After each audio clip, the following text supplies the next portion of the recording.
สบายดีท่านผู้ชมทุกท่านเนาะอยู่กับก้อยโอมเพลเยอร์ในเกมฟรีไฟเล่นเป็นครู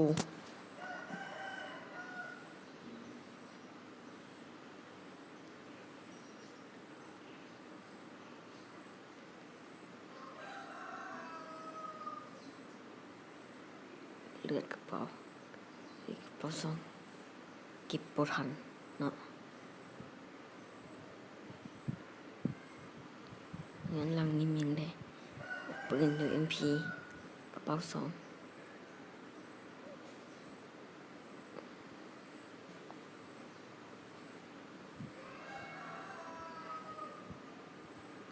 โดดลงมาเข้าไปในเอานิซ่า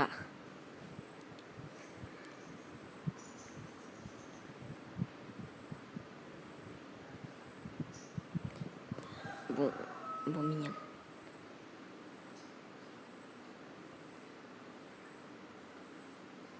เก็บเอาคือเก็บอะไรเก็บมาไหม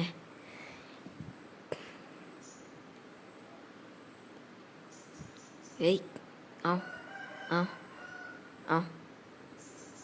งงเลยวันนี้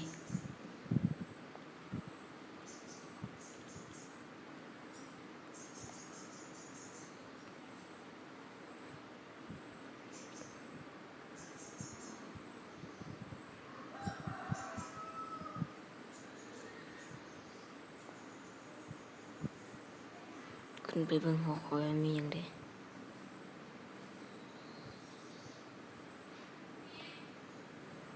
ปืนสกาเอาเก็บบุไรเวน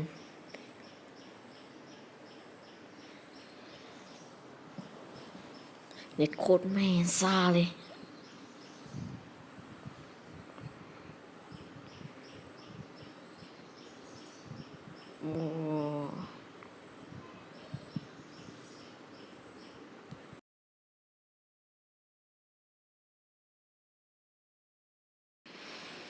โอ้ยนิสซา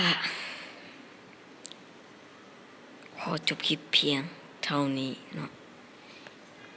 คันใครมาก็อย่าลืมกดติดตามกดไลค์กดแชร์เนาะเพื่อเป็นกำลังใจในการเฮ็ดคลิปต่อไปอีเต็งนะเนาะ